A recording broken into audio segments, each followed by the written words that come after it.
Muy buenas noches. El Señor les continúe bendiciendo. Otra oportunidad Él nos regala para poder compartir su palabra, su asunto a través de estos medios, compartir contigo allá en tu hogar.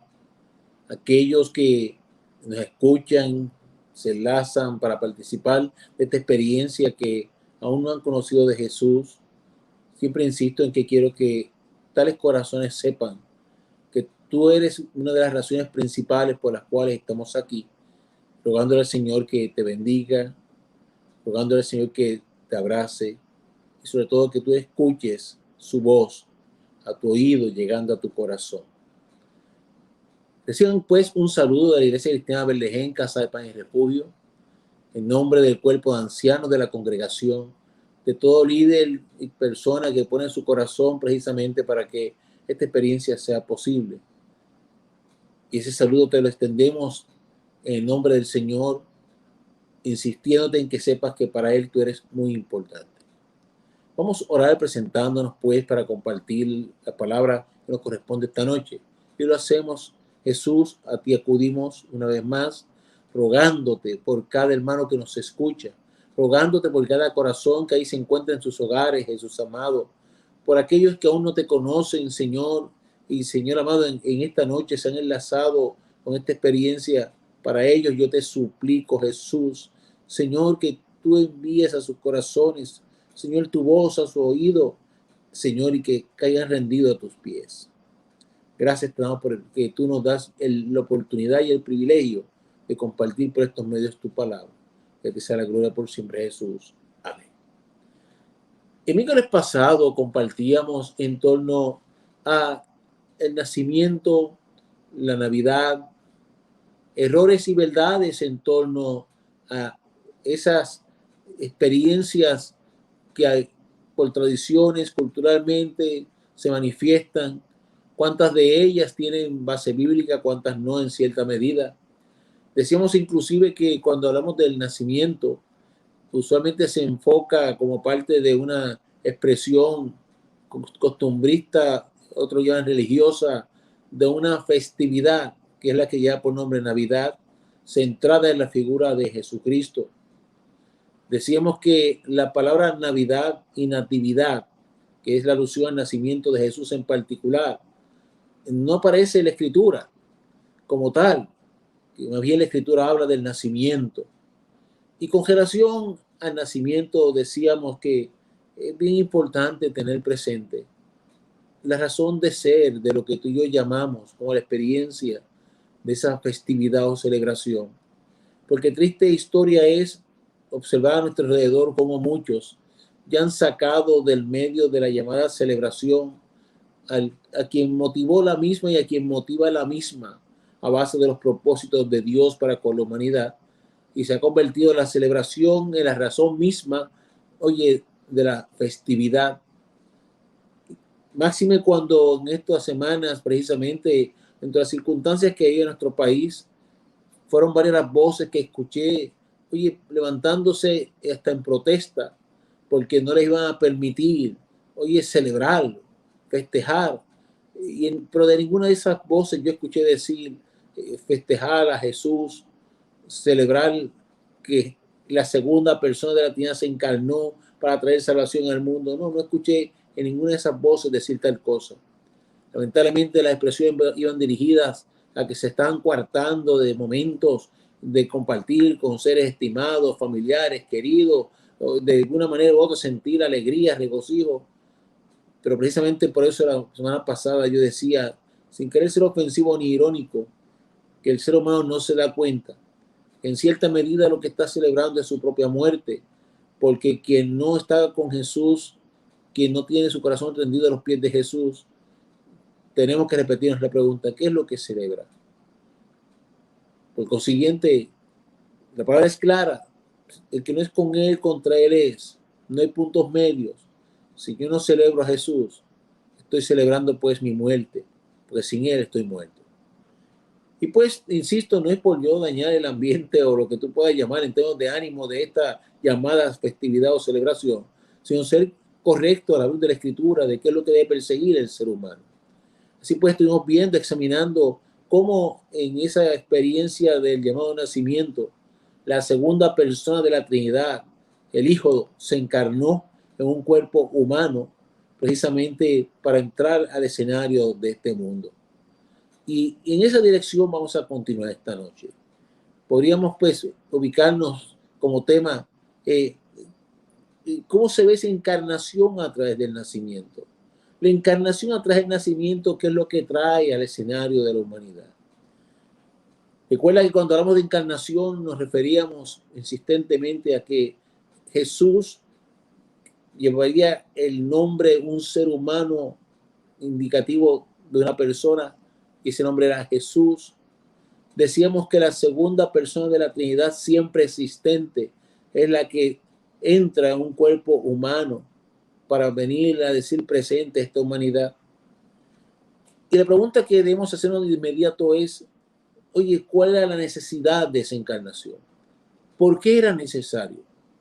¿Por qué era necesario que la segunda persona de la Trinidad entrara en un proceso de ocupar el vientre de un ser humano que ya por nombre María, y pasar por experiencia que vamos a de pronto a retomar de la vivencia de esa criatura en ese vientre desarrollándose y nacer como nace todo bebé en esta tierra? ¿Por qué era necesario tal cosa? Cuando hablamos de la necesidad de la encarnación, definitivamente tenemos que ir comprendiendo que la encarnación es la respuesta de parte de Dios ante la caída del ser humano en pecado. Cuando decimos en la respuesta, esto se remonta hasta Génesis capítulo 3, verso 15. Si tú examinas allí la palabra, se manifiesta la promesa de Dios para traer al ser humano la oportunidad de vida con él otra vez. Y dice así, pondré enemistad entre ti y la mujer, y entre su simiente. Y quiero que vayas viendo cómo se habla en singular esa expresión, entre su simiente y la simiente suya. Esta te herirá en la cabeza y tú le herirás en el calcañar. O sea, habla en singular porque no estás hablando de unas meras muchas descendencias.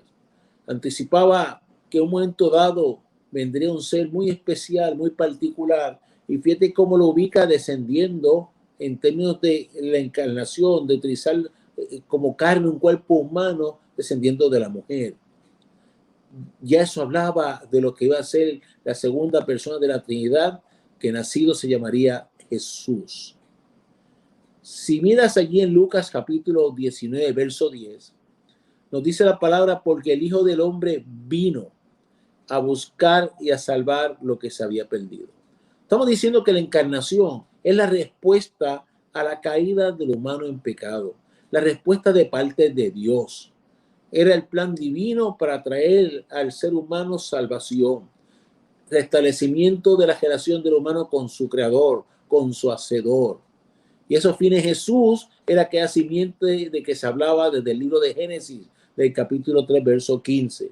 Y aquí en Lucas, en la porción leída, fíjate que claro lo define, dice, porque el Hijo del Hombre.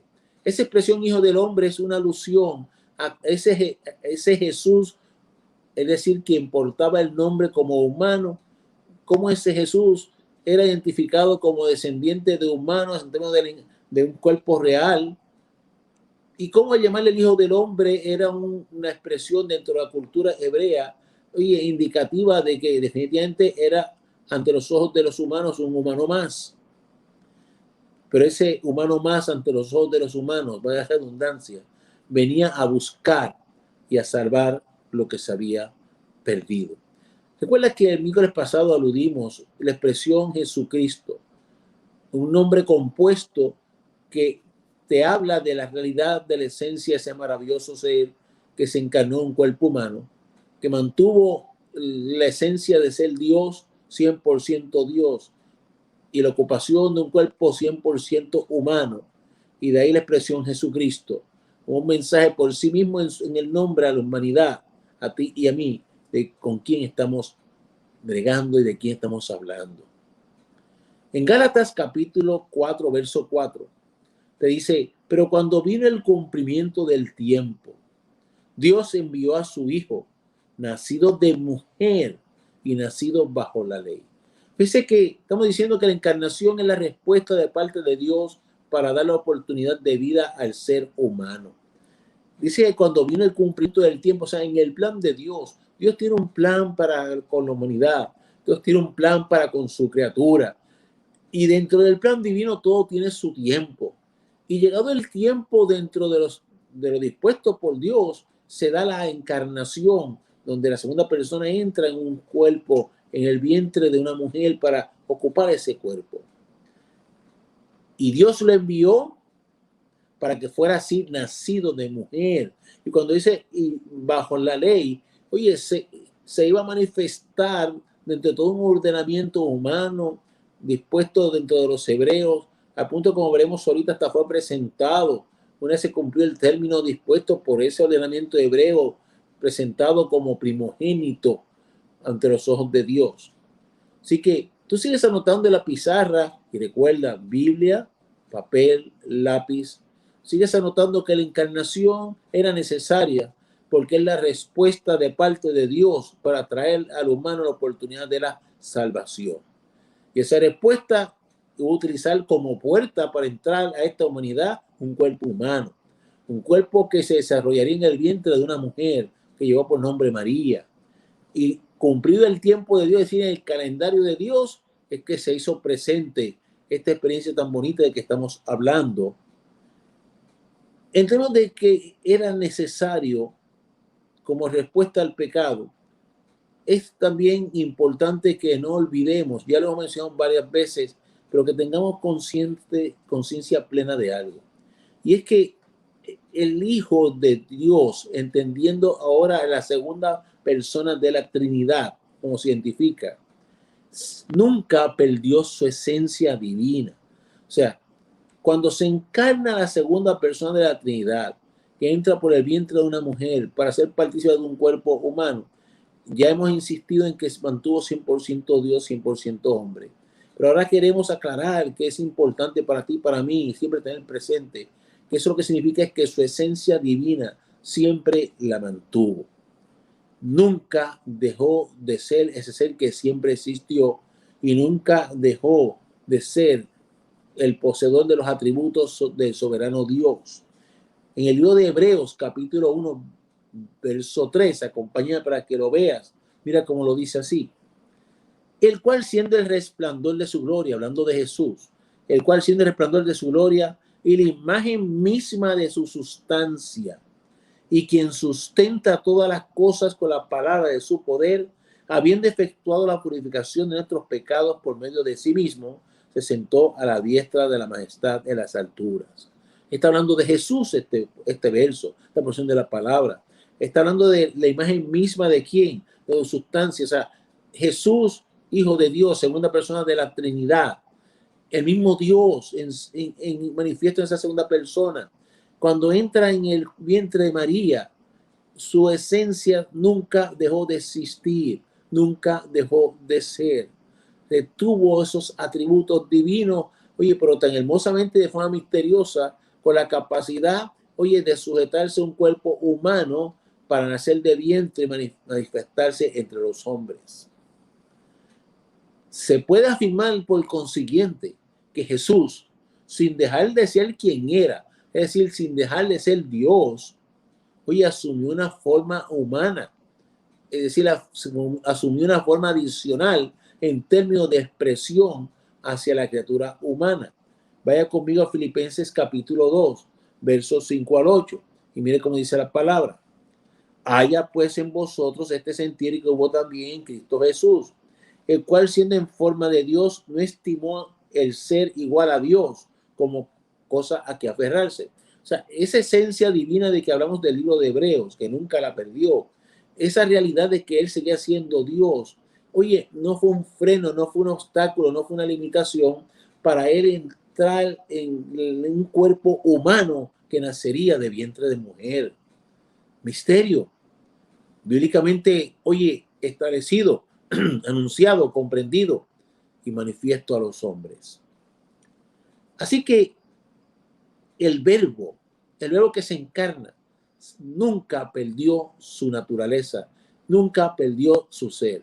¿Por qué te he insistido tanto en esto? Porque a mí que el pasado te hablé de errores y verdades. Y otro de los errores que se enseñan muchas veces en distintas ramificaciones del pueblo cristiano o llamado cristiano es que la encarnación representó para la segunda persona de la Trinidad, oye, a manera de una renuncia, a manera de una sujeción que lo ubicó en una posición jerárquica menor al Padre. Y eso la Biblia no lo sostiene. O sea, nunca ubica en términos espirituales, no ubica a Jesús, entiéndase el Cristo, el Mesías, la segunda persona de la Trinidad, nunca lo ubica como si fuera un Dios de menor jerarquía ante el Dios Padre. Eso deséchelo en su corazón. Él se encarna limitándose a sí mismo desde el punto de vista de que obviamente iba a estar presente en un cuerpo humano. Y por eso es que se tomó forma semejante a humano, pero siguió siendo Dios.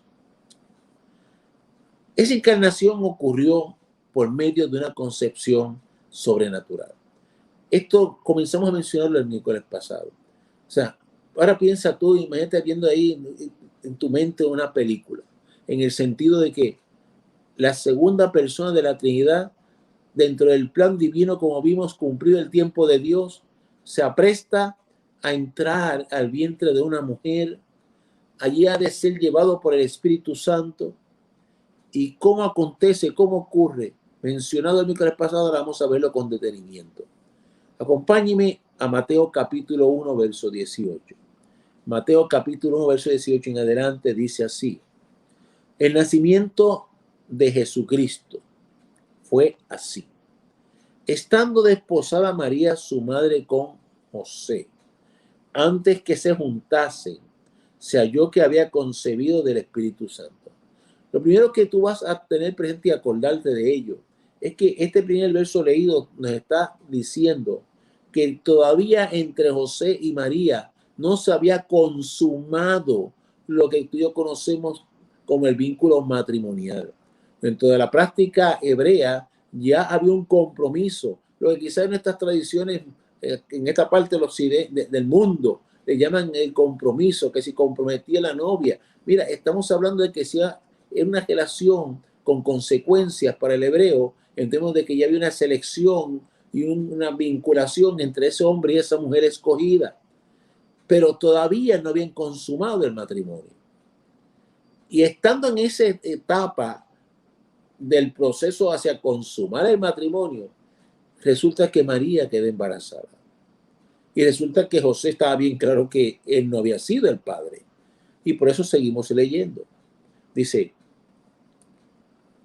estando desposada María su madre con José, antes que se juntasen, se halló que había concebido del Espíritu Santo. José su marido, como era justo y no quería infamarla, quiso dejarla secretamente. O sea, entendamos a José. José acaba de recibir la noticia, se acaba de enterar. Yo imagino que la propia María también es quien se lo comunica, por lo que veo más adelante, que María está embarazada. Dice que él, por no infamarla, o sea, José era un hombre de corazón tan noble que no quería poner a María en una posición difícil, porque recuerda que dentro de la normática de hebrea de aquel momento, si se entendiese que María estaba embarazada y no era de José, aquello se iba a visualizar como un acto, oye, de fornicación, que era penable con pedradas, la podían apedrear. Y José no quiso eso para ella. José decidió entonces irse callado en secreto. Se iba a ir porque ella estaba embarazada y de él no era. Sin embargo, ¿qué ocurrió? Y pensando él en esto, he aquí un ángel del Señor le apareció en sueños. O sea, José tenía en su mente esa decisión: me voy a ir, la voy a dejar, no quiero que la apedreen, pero no puedo estar con ella, está embarazada, no es mío. Y el ángel del Señor le apareció en sueños y le dijo: José, hijo de David, no temas recibir a María tu mujer, porque lo que en ella es engendrado del Espíritu Santo es. Un José, un hombre con un compromiso con una joven mujer, la cual él entendía que era virgen, que no había nunca estado con un hombre, por eso se iba a casar con ella, a formalizar aquel matrimonio. De buenas a primeras recibe la noticia de que está embarazada, decide irse y no hacer mucho ruido para que no sea apedreada, pero en sueños le llega un emisario de parte de Dios. Y mira lo que le dice. Y tú y yo te pido que te pongas en el lugar de José a pensar. Viene este ángel y le dice: mira, lo que hay en el vientre de María, lo que allí está del Espíritu Santo es. Oiga, piense, ¿cómo era? ¿Cuántas cosas pasarían por la mente de José? Pero José sabía la experiencia que estaba teniendo. José sabía que aquello había sido a él una revelación muy seria. Y le siguieron dando instrucciones a José. Y dará a luz un hijo, y llamará su nombre Jesús. He aquí el nombre que ya mencionamos el miércoles pasado. O sea, el ser que nacería en cuerpo humano le llamarían Jesús. Emmanuel, Dios entre los hombres, entre nosotros los hombres. Toda esta instrucción se le dio a José, porque él salvará a su pueblo de sus pecados. Todo esto aconteció para que se cumpliese lo dicho por el Señor por medio del profeta cuando dijo: he aquí una virgen concebirá y dará a luz un hijo y llamará su nombre Emmanuel, que traducido es Dios con nosotros. La escritura está haciendo referencia a una profecía, o sea, había profecía en torno de que vendría un Mesías y ese Mesías nacería de una virgen. Eso es lo que implicaba e implica, aunque parezca para el hombre en su lógica normal y razonable, implicaba que una mujer que nunca había conocido de hombre quedaría embarazada, oiga, de un ser maravilloso que sería conocido como el Cristo, el Salvador del mundo. Y ese ser que nacería le pondría el nombre Jesús, en términos de ser conocido entre los seres humanos como cualquier otro humano. Siga pensando en la calidad del corazón de José. O sea, tenía que tener un convencimiento claro de que aquella voz que llegó a él era de parte de Dios. Porque humanamente eso parecía increíble. Pero allí estaba ocurriendo. Y despertando José del sueño, hizo como el ángel del Señor le había mandado y recibió a su mujer. Dice que esos versos que leemos parecen muy sencillos, pero retroceda otra vez en lo que le dije. Imagínese usted una película en su mente. O sea, este hombre se entera de que la joven con quien está comprometido, que ya es conocido por sus familias, por sus amistades, que se van a casar, se entera que está embarazada. De él no era. Por consiguiente pensó en irse, mas llega el emisario a decirle: mira, lo que está en su vientre del Espíritu Santo es. Él lo creyó. Hay que admirar la fe de ese hombre, la convicción de que lo que estaba experimentando era de parte de Dios. Y entonces va y recibe a su mujer. ¿Te imaginas ese diálogo entre José y María? ¿Te imaginas a José diciéndole a María: mira, se me ha dicho y he entendido que lo que en ti hay no es de hombre, no es de hombre terrenal, que aunque tú eres un ser humano terrenal, lo que en ti hay no es de hombre natural? ¿Y por qué te estoy viendo que te pienses en este cuadro, en esa escena? Para subrayarte esa parte en particular. Que José entendió que lo que había en el vientre de María, quien allí lo depositó, era el Espíritu Santo. Es decir, que no intervino hombre humano en María para que tuviera lugar esa fecundación en su vientre de ese ser en términos humanos que sea portador de la segunda persona de la Trinidad. Y ese dato es importante, como verás en breve. Así que José la recibió. Pero mira cómo se complementa lo que allí ocurrió en Lucas capítulo 1:35. Dice así: respondiendo el ángel le dijo, el Espíritu Santo vendrá sobre ti y el poder del Altísimo te cubrirá con su sombra, por lo cual también el santo ser que nacerá será llamado Hijo de Dios. Te quise leer este verso de Lucas para que mira cómo Dios se encargó de trabajar con ambos. Por un lado, a María le dice, mira, el Espíritu Santo vendrá sobre ti. Le hablan a María y le dicen, mira, hará sombras sobre de ti, te va a embarazar el Espíritu Santo, va a depositar en ti vida, una vida que será encarnada en un cuerpo humano. Según te pedí que te pusieras en el lugar de José, ponte en el lugar de María. A María diciéndole, mira, vas a tener una visitación muy especial, vas a quedar embarazada y el padre no va a ser un ser humano. La contraparte a José diciéndole, está embarazada y fue el Espíritu Santo. Así que cuando llegó el momento adecuado, cuando los dos se sentaron a hablar, eso tiene que haber sido una conversación hermosa. Los dos convencidos de lo que estaba ocurriendo.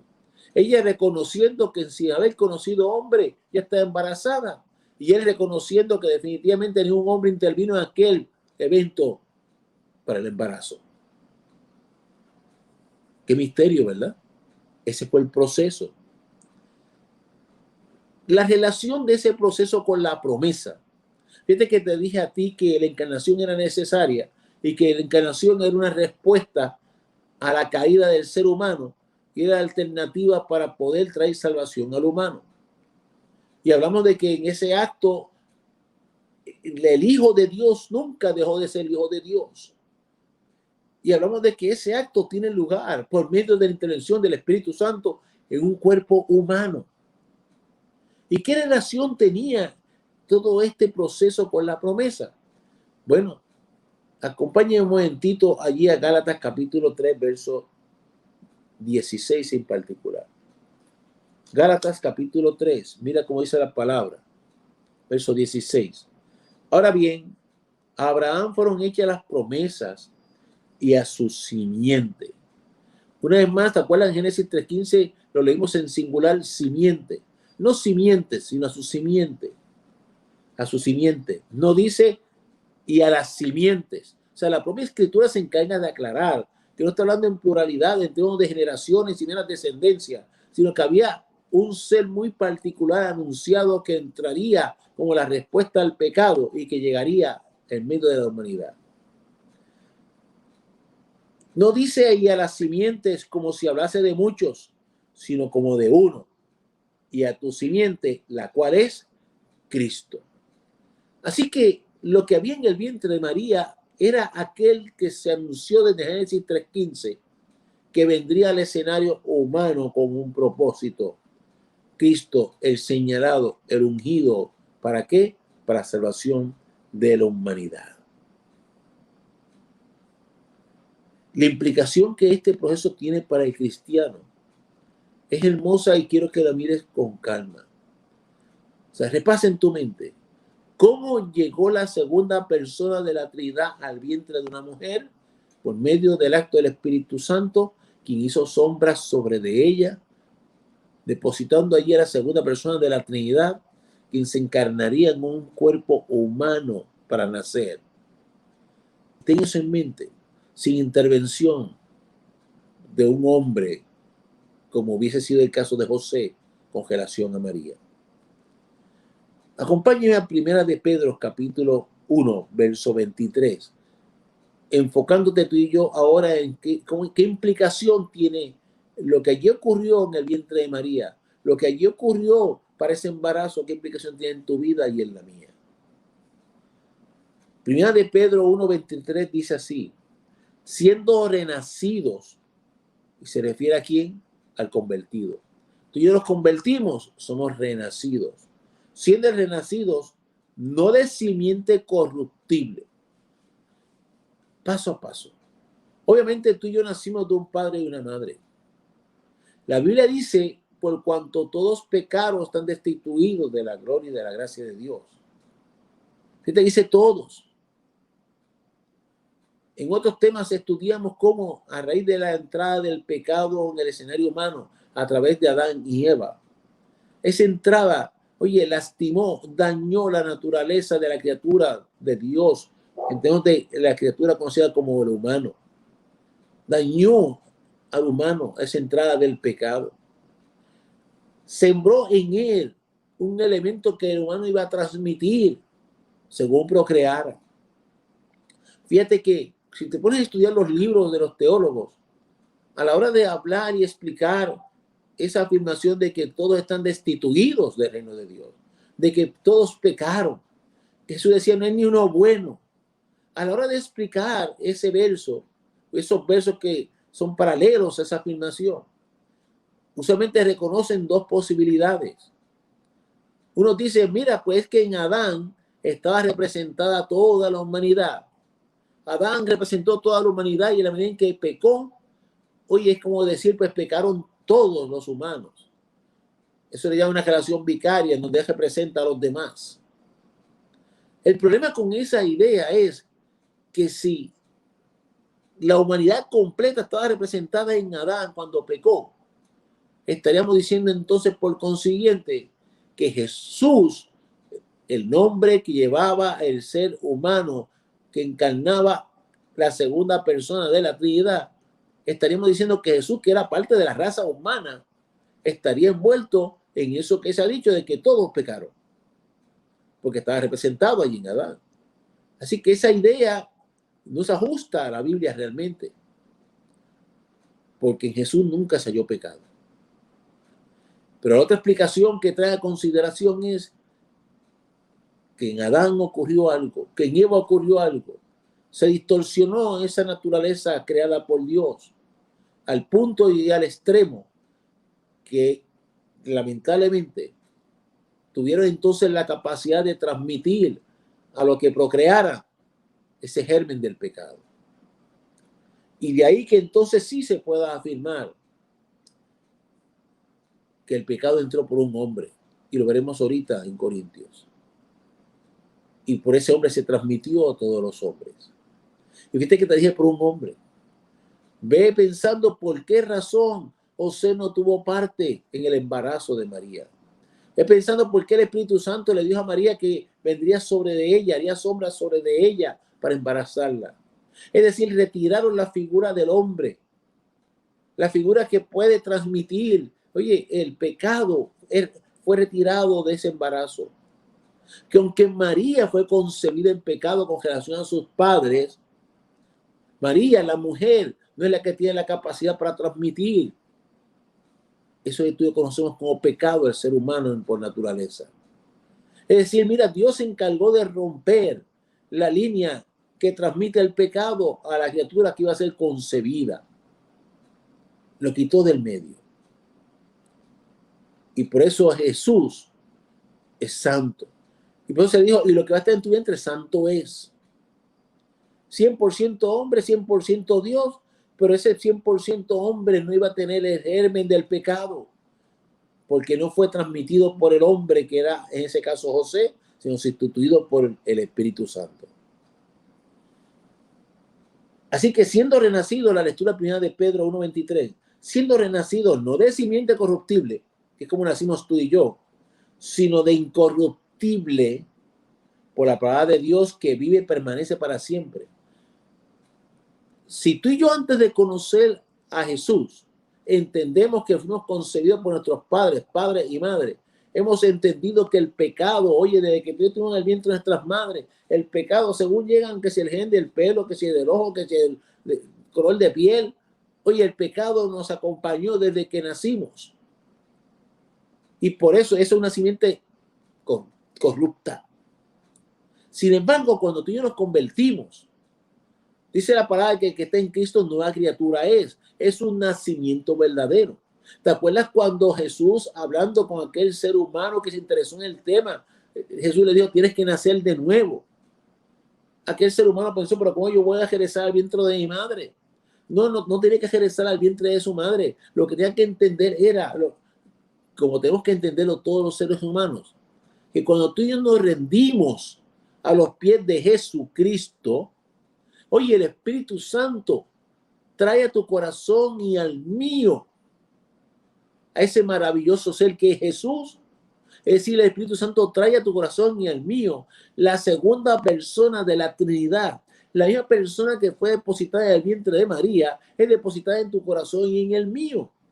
Y la importancia de eso es, oye, que están rompiendo lo que era el germen del pecado en nosotros y lo están sembrando, oye, la simiente que Dios tenemos que permitir que crezca para que cada vez ahogue más lo que es incorrecto y florezca lo hermoso del cielo en todo creyente, en toda criatura que de verdad viva convencida de que Dios cambia y transforma.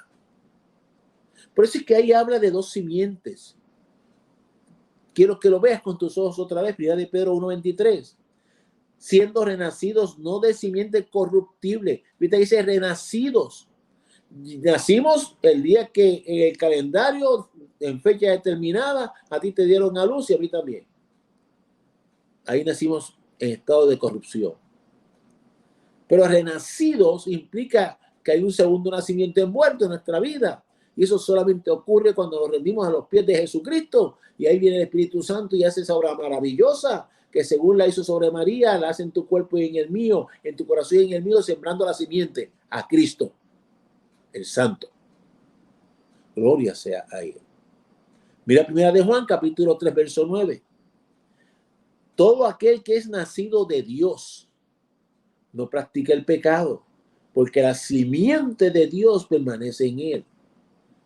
Nacido de Dios, repetimos, es ese corazón que se arrepiente, que reconoce su condición humana, que reconoce cómo está viviendo, que reconoce que no tiene una vinculación genuina con su creador, que reconoce que no tiene una relación verdadera con su hacedor, que reconoce que vive de espaldas a Dios, a sus instrucciones, a su palabra, el que reconoce su condición y realmente en su corazón, no un mero remordimiento, sino una necesidad agónica de verdaderamente, oye, caer a sus pies, pedirle perdón y que nos ayude a ser una nueva criatura. Ahí surge un nuevo nacimiento, sembrando en ti la simiente que trae la diferencia a tu vida y a la mía.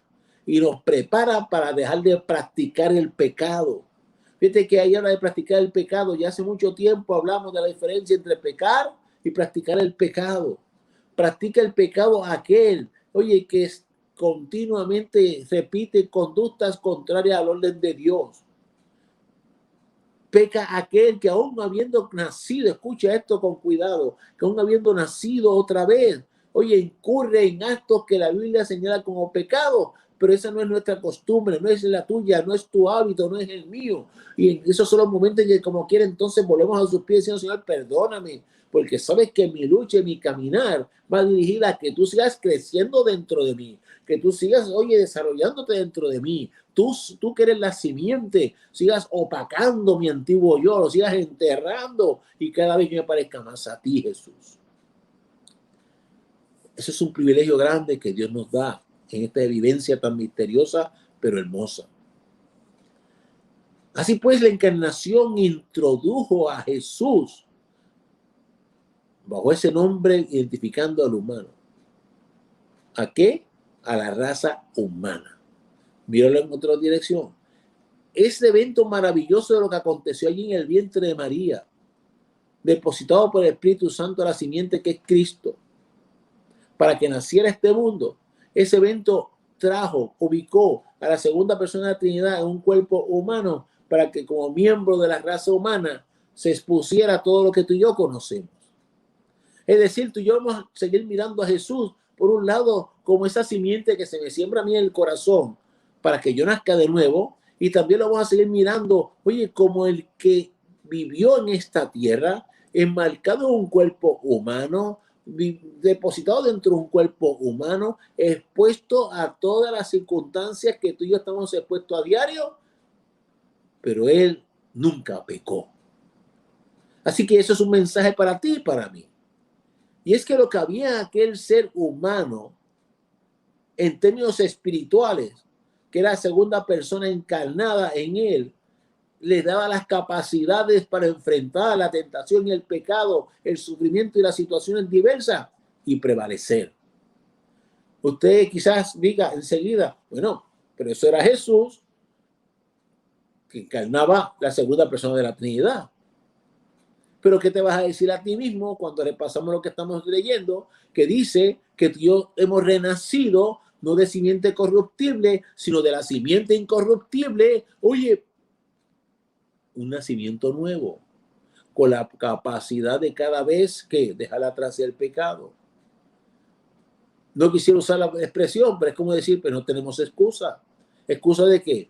No tenemos excusa en el sentido de afirmar, yo no puedo bregar con este mundo. Yo no puedo enfrentar la tentación. Yo no puedo enfrentar el pecado. Yo no puedo enfrentar el sufrimiento. Yo no puedo hacer nada. Mira, no hay excusa. Si de verdad tú y yo hemos conocido a Jesucristo, la simiente está en ti, está en mí, y estuvo en aquel cuerpo conocido como Jesús, que tuvo la capacidad de vencer en medio de un mundo tan igualito como el que a tu persona y a la mía nos rodea.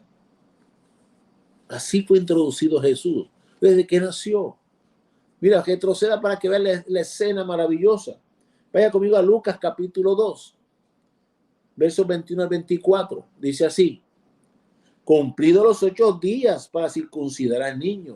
O sea, nació aquel ser a que le pusieron por nombre Jesús. Le pusieron por nombre Jesús, el cual le había sido puesto por quién, por el ángel, antes de que fuese concebido. Y cuando se cumplieron los días de purificación de ellos, conforme a la ley de Moisés, le trajeron a Jerusalén para presentarla al Señor.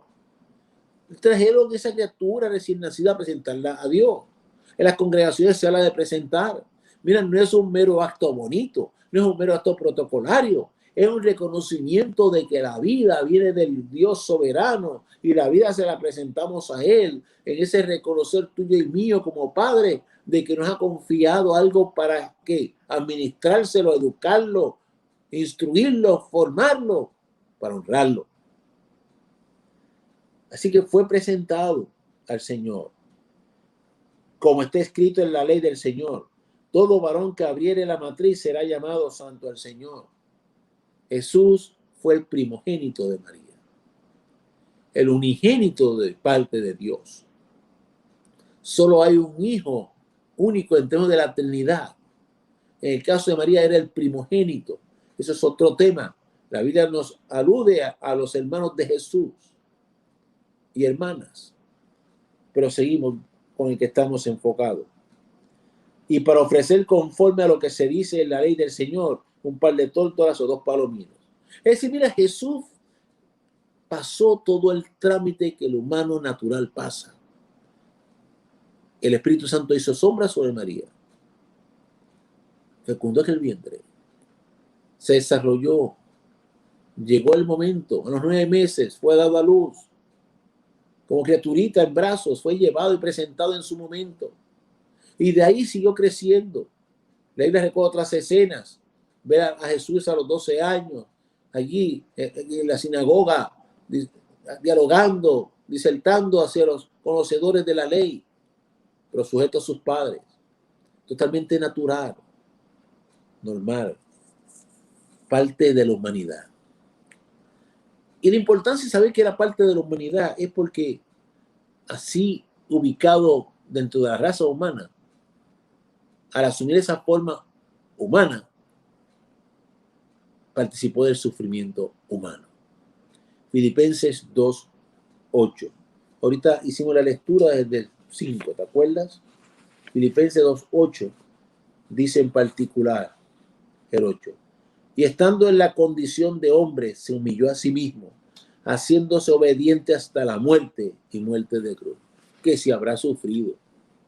A ti y a mí no nos han crucificado. Y aparte de ello, cuando tú estudias la vida de Jesús a través de los evangelios, vas a ver que muchas veces, cuando vio la ciudad a las distancias, tuvo compasión de ella. O sea, se compungía su corazón. ¿Cuántas veces vio seres humanos enfermos y con calamidades? Se compungía su corazón. Hoy ante la tumba de Lázaro dice que lloró.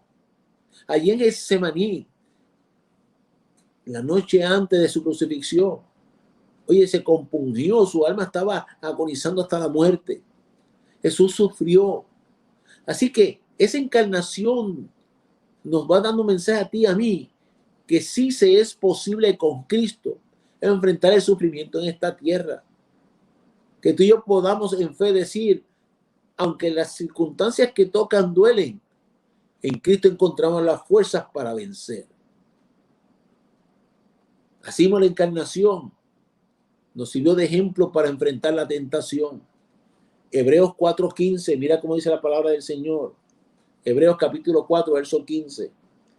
Porque no tenemos un sumo sacerdote que no pueda compadecerse de nuestras debilidades, sino uno que fue tentado en todo según nuestra semejanza, pero sin pecado.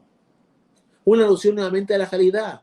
Aquel ser maravilloso conocido por los hombres como Jesús, ese ser maravilloso conocido por ti, por mí, a través de la Escritura y de la revelación como Jesús, dentro de ese cuerpo semejante a nosotros, es decir, de carne y hueso, expuesto a pasiones, expuesto a situaciones, nunca pecó. ¿Por qué?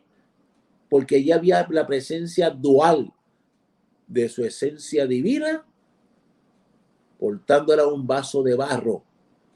Porque la expresión que trae la palabra de que Dios son vasos de barro, portadores de un tesoro hermoso por en vasos de barro. Oye, esa expresión no excluye a Jesús.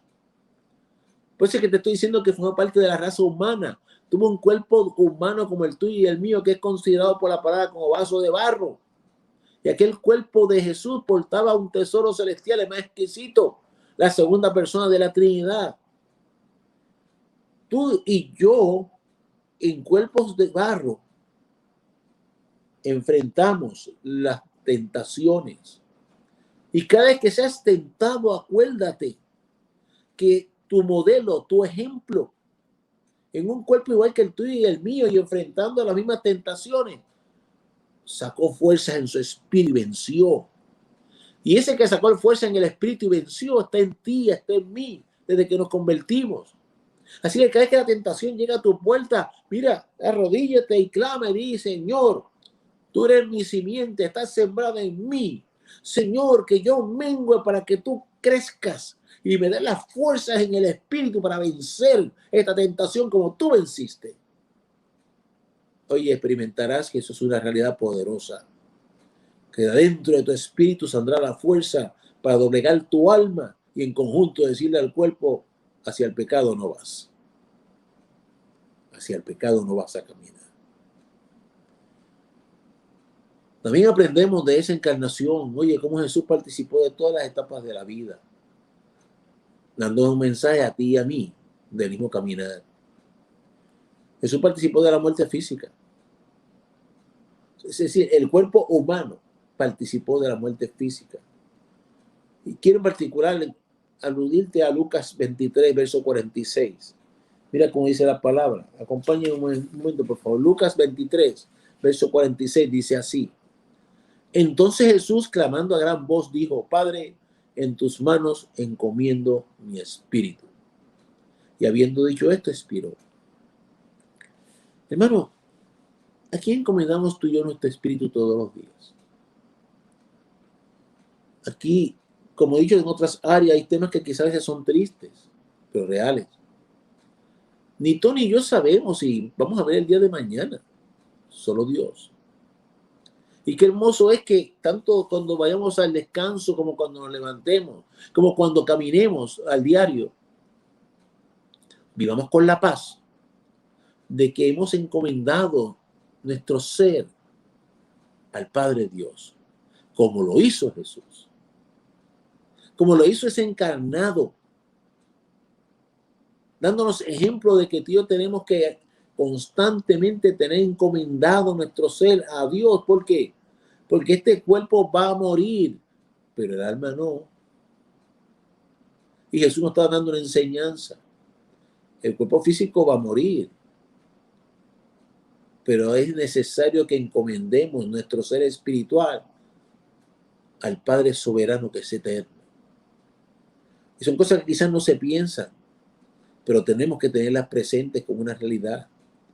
Que siempre estemos en comunión, vinculados y listos para cuando llegue la hora determinada en que cesemos en esta tierra, podamos decir como Jesús: a ti encomiendo mi espíritu.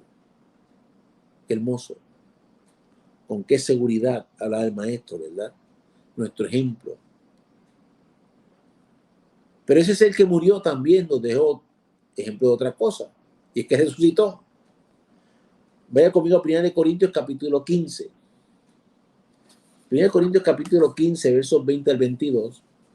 Fíjate cómo estos versos aluden en cierta medida a un resumen de donde empezamos y donde estamos casi por terminar. Dice: mas ahora Cristo ha resucitado de los muertos. O sea, Jesús, el nombre que llevaba el ser humano que conocemos, cuerpo que encarnaba la segunda persona de la Trinidad, vio muerte. El cuerpo humano vio muerte. Pero tras esa muerte, al tercer día resucitó. Mensaje para ti y para mí, que es según hemos creído en el Señor, según Él ha sido sembrado en ti y en mí la simiente, según vamos creciendo, desarrollando ese ser espiritual cada vez más y matando el natural,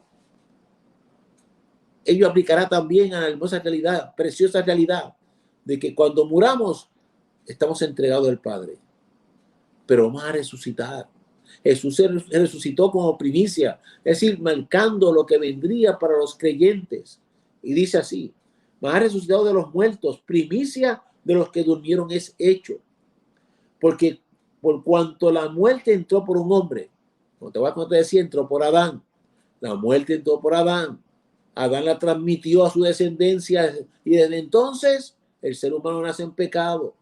Según la muerte entró por un hombre, mira lo que dice aquí, también por un hombre, entendiéndose por ello a quién, a ese cuerpo humano que utilizó la segunda persona para encarnarse, para nacer y venir aquí en medio de la humanidad a decir: se puede vivir a los pies del Padre soberano en sujeción y en obediencia. Pues también por un hombre la resurrección de los muertos. Cuando tú y yo creemos, tú me estás escuchando, si uno ha rendido tu corazón a Jesús, cuando tú rindes tu corazón a Jesús, ocurre en ti el nacimiento. ¿El nacimiento de qué? De tu vida espiritual. No meramente el nacimiento biológico de que llegaste a ver este mundo, sino que vas de verdad a experimentar lo que es la vida, donde la simiente que es Cristo será depositada en ti por el Espíritu Santo. Y desde entonces tú comienzas a caminar siguiendo la ruta que Jesús trazó. Una ruta en donde en que haya sufrimiento vas a tener la fuerza para enfrentarlo. Una ruta en donde cuando haya tentación vas a tener a los pies del maestro la fuerza para enfrentarla y vencer en su nombre. Una ruta en donde cuando llegue la hora de partir tú vas a tener la paz absoluta porque sabes que tu espíritu es encomendado al Padre soberano y que no te vas a quedar en la tumba sino que vas a resucitar. Una resurrección en donde Jesús con ese cuerpo encarnado adelantó lo que va a pasar contigo y conmigo. ¿Sabes que Jesús en ese cuerpo resucitado atravesaba las puertas, sin embargo se sentaba a comer con los discípulos, se trasladaba de un sitio a otro sin necesidad de caminar, pero se sentaba a cenar con los discípulos? Mira qué cosa más interesante y hermosa. Y tú y yo vamos a resucitar con un cuerpo como ese. Preciosa experiencia será. Porque así como en Adán todos mueren, también en Cristo todos serán vivificados. La encarnación era necesaria, sí, definitivamente sí.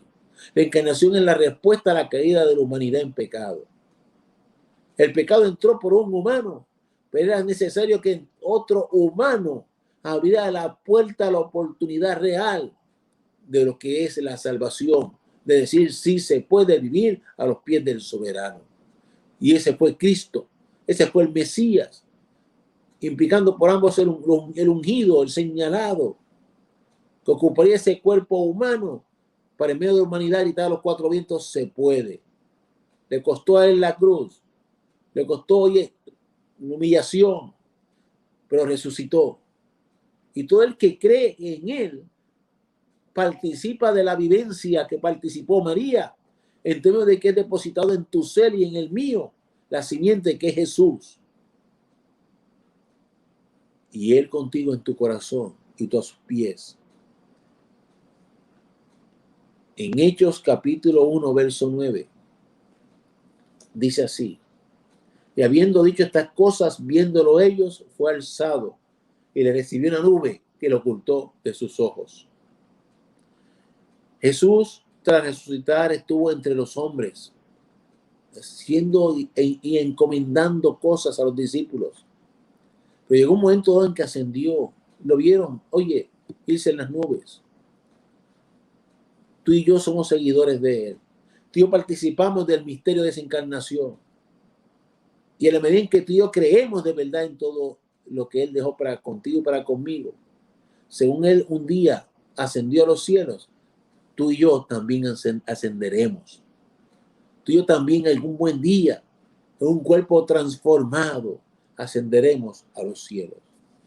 Así pues, la encarnación en un cuerpo humano que se manifestó a través del nacimiento, lo que estaba trayendo era la oportunidad de nacer de nuevo, de que tú y yo nazcamos de verdad, de que tú y yo de verdad participemos de lo que es dejar atrás una criatura vieja, contaminada, nacida de padres de padres y madres humanos, para nacer ahora en este cuerpo con el privilegio de la simiente del corazón, para ser transformados a una nueva criatura que de verdad va a experimentar todo lo que Jesús tiene dispuesto y disponible para el creyente, aún desde esta tierra, con miras a un buen día llegar al reino de los cielos. Lo que la humanidad llama Navidad, lo que la humanidad celebra como Navidad, es mucho más que una mera experiencia de supuesta alegría o de supuesto gozo. Es mucho más que regalar cositas, prender bombillas. Oye, es tener memoria y conciencia de que la segunda persona de la Trinidad ocupó un cuerpo humano para, habiendo nacido, sacrificarse pagando el precio en la cruz para que todo el que crea en Él participe de la misma vivencia, de que se ha sembrado en tu corazón y en el mío esa segunda persona de la Trinidad, que es la única que nos puede librar del infierno, de la muerte y del pecado. Al Señor pido que te bendiga. Si tú no has conocido de Él todavía, por favor, date la oportunidad. Oremos. Señor Dios, en esta hora te agradecemos. Te agradecemos que en tu plan maravilloso, que a la hora determinada, la segunda persona de la Trinidad se encarnó en un cuerpo humano que sería manifiesto a través del vientre de María a la humanidad, para crecer, morir y resucitar, para llevar nuestros pecados y sembrar en el corazón del que cree la oportunidad maravillosa de una vida genuina y eterna. Señor, bendice a todo el que nos ha escuchado. Al creyente, síguele fortaleciendo en su caminar. Al que no cree aún, Jesús, por favor, sigue bombardeando su corazón con tu palabra, tocando a sus oídos, y que los tales se rindan a tus pies y entiendan que no hay manera de pensar en un cielo, que no hay forma de pensar una vida eterna hermosa, si no es a tus pies, Jesucristo, y solamente a tus pies. En tu precioso nombre hemos orado. Amén, Señor. Amén. Recordándoles que mañana, Dios mediante, se reúnen los adultos jóvenes desde las 7 hasta las 8 de la noche. Estamos comprometidos a ser puntuales con el horario para que usted pueda regresar a tiempo a su hogar, a cumplir con el toque de queda y estar en su hogar a las 9 de la noche.